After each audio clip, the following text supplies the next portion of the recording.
Apa kabar nih buat kalian semua? Baik, oke. Nah Sobat Spenfor, karena podcast ini merupakan podcast perdana SMP Negeri 4 Langkirembong yang merupakan salah satu program kerja dari OSIS SMP Negeri 4 Langkirembong, maka hari ini kita memiliki dua agenda. Yang pertama, launching atau peresmian podcast SMP Negeri 4 Langkirembong yang akan dilaksanakan oleh Bapak Kepala Sekolah. Dan yang kedua, bincang-bincang hangat soal program Green School. Kita semua tahu bahwa beberapa bulan lalu kita telah melaksanakan kegiatan yang merupakan salah satu dari program Green School. Tanpa berlama-lama, langsung saja kita sapa tamu undangan kita pada hari ini. Selamat siang, Bapak. Selamat pagi, Bapak. Selamat pagi. Apa kabarnya, Pak? Baik. Puji Tuhan. Nah, Bapak, karena podcast ini merupakan podcast perdana SMP Negeri 4 Langkirembong, jadi pada hari ini kita memiliki dua agenda. Yang pertama, peresmian podcast SMP Negeri 4 Langkirembong yang akan dilaksanakan oleh Bapak sendiri. Dan yang kedua, bincang-bincang hangat soal program Green School kita kemarin. Nah Bapak, tanpa berlama-lama langsung saja kita masuk ke agenda yang pertama, peresmian podcast SMP Negeri 4 Langkirembong. Waktu dan tempat saya berikan. Baik, terima kasih saya ucapkan. Yang pertama tentunya kita menyampaikan puji dan syukur kepada Tuhan yang Maha Kuasa karena atas cipta dan kebesarannya sehingga kita boleh berkumpul lagi pada hari ini di ruangan khusus, yaitu di ruangan OSIS SMP Negeri 4 Langkirembong. Kurang lebih SMP Negeri 4 Langkirembong ini sudah menjalankan operasional sekolahnya kurang lebih 15 tahun. Karena sekolah ini berdiri tahun 2010. Jadi saat ini sekolah ini sudah berusia 15 tahun. Sudah lama sekali ya Pak, berarti ya, sekolah ini lama. Jadi tentunya setiap sekolah sebenarnya itu punya program dan punya organisasi itu yang namanya OSIS. Tetapi kurang lebih selama 15 tahun OSIS ini mandul, tidak punya kegiatan. Ya. Tetapi mudah-mudahan dengan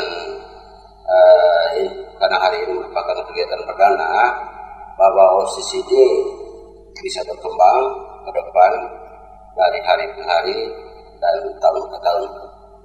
Jadi OSIS ini sebenarnya ini dalam rangka untuk membentuk karakter anak bangsa.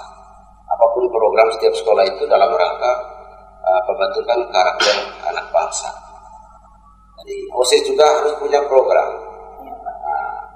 Memang di dalam OSIS ini harus ada ADRT dan ART. Dan tahun ini baru ada ART dan ADR, anggaran dasar dan anggaran rumah tangga OSIS. Jika saya mensupport kegiatan dan pengurus OSIS kali ini, bahwa mereka sudah merancang anggaran rumah tangga dan anggaran dasar daripada OSIS di bawah naungan pembina OSIS. Karena hari ini kegiatan perdana OSIS tahun 2025, sehingga secara resmi saya membuka hari ini, sehingga nanti ke depan bahwa OSIS ini dia bisa berjalan dan bisa berkembang. Sehingga dengan demikian nanti OSIS itu bekerja sesuai dengan anggaran dasar dan anggaran rumah tangga.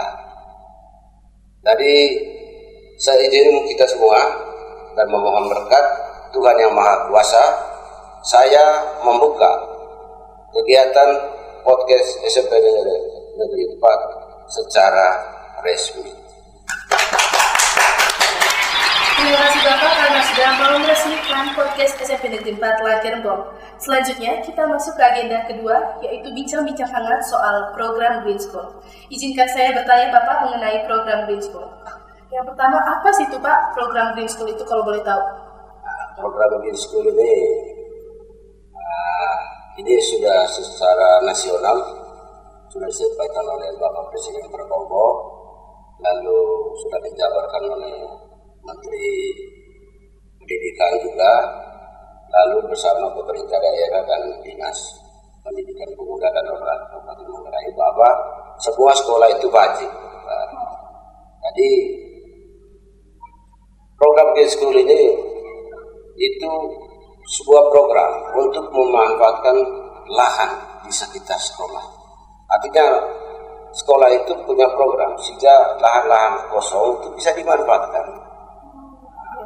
Jadi kalau secara nasional program ini namanya program ketahanan pangan, sehingga setiap sekolah juga ada program ini, sehingga program ini diharapkan bahwa dia punya penghasilan untuk ke depan, sehingga berdampak pada pembentukan karakter anak bangsa. Jadi diharapkan dalam program ini bahwa ada pembentukan karakter daripada semua peserta didik yang berada di sekolah tersebut. Oh, Bapak. Apa tujuan dan misi dari adanya program Green School ini, Pak? Tujuan dan misi daripada program ini tadi saya sudah jelaskan bahwa dalam rangka pembentukan karakter anak bangsa. Karena zaman sekarang ini bahwa anak-anak ini kalau kita lihat bahwa dari segi karakternya ya tidak seperti zaman dulu. Sehingga berdasarkan itu pemerintah punya program yaitu yang kita namakan Green School. Jadi tujuannya itu dalam rangka pembentukan karakter anak bangsa, sehingga diharapkan bahwa pada tahun 2045 nanti bahwa anak-anak Indonesia ini menghasilkan suatu generasi yang kita namakan generasi emas. Oh, seperti itu, Bapak. Apakah ada dampak positif yang telah dirasakan oleh sekolah sejak program Green School ini dijalankan? Ya, yang jelas bahwa sebuah program itu harus punya dampak positif. Artinya selama ini kita lihat sebelum program ini dijalankan bahwa anak-anak tidak tahu bahwa bagaimana cara menanam suatu tanaman yang baik untuk di kemudian hari bisa menghasilkan.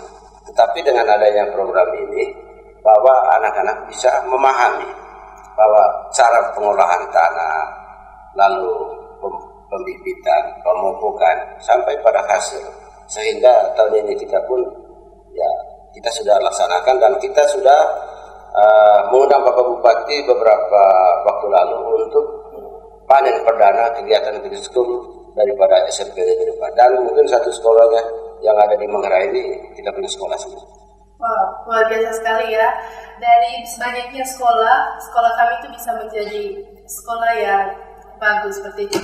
Nah, Pak, apa tantangan terbesar selama kegiatan Green School yang Bapak rasakan? Karena tantangan yang jelas banyak. Kalau kita lihat bahwa dari peserta didik banyak yang ugal-ugalan tidak ini tidak kerja, tetapi sebenarnya program ini kan dalam rangka pembentukan karakter anak bangsa. Jadi tantangannya seperti itu tadi, banyak yang tidak ini pasif, tidak aktif ya. Jadi mereka itu seolah-olah menilai bahwa program ini abal-abalan, padahal sebenarnya program ini kan dalam rangka pembentukan karakter, sehingga bisa menghasilkan karakter yang lebih bagus dan bisa menghasilkan generasi yang bagus ke depan. Bagaimana cara Bapak untuk menghadapi para siswa-siswi yang tidak ingin melakukan program ini, yang tidak ingin ikut serta? Cara saya kalau yang jelas bagi peserta didik yang tidak aktif ya dipanggil, diberi bimbingan dan diberi nasihat sehingga kedepannya semuanya diharapkan bisa. Oh, seperti itu Bapak. Nah, kalau manfaat khusus dari program Green School ini apa sih Pak manfaatnya? Nah, manfaatnya yang jelas bahwa dengan program ini kan yang pertama tentunya kalau kita sudah panen yang tidak bisa menghasilkan uang. Nah, itu tujuannya. Sehingga sekolah juga punya pendapatan dari program Green School ini ke depannya.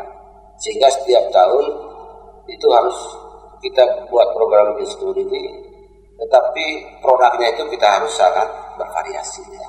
Kalau tahun ini atau semester ini kita buat program ini, tanaman ini ya tahun depan mungkin kita mencoba mencari tanaman yang lain. Kalau untuk rencananya Pak, tahun depan itu Bapak mau menanam apa kira-kira?